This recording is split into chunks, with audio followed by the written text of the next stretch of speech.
美国职篮 NBA 洛杉矶湖人今天主场迎战华盛顿巫师，阵中后卫卡德威·波普三分球12投6中，夺下全队最高29分，帮助湖人以124比106击败对手，拿下1月中旬以来首度2连胜。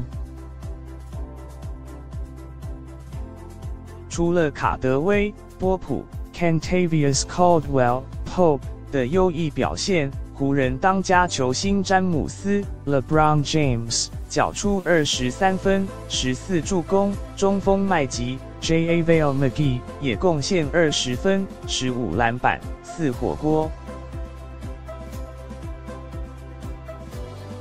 巫师后卫比尔 （Bradley Beal） 拿下全场最高32分，但巫师今天吞下5连败，追平他们本季最长连败纪录。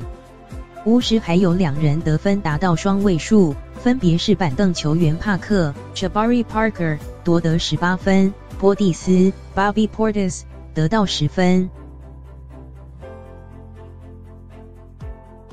已经确定无缘晋级季后赛的湖人，目前例行赛战绩33胜41败，西区联盟排第11名。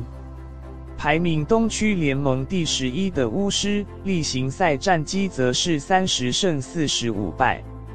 巫师落后东区第8名的奥兰多魔术多达7场胜差，但 NBA 例行赛已经进入尾声，只剩7场比赛要打的巫师，晋级季后赛几率可说是相当渺茫。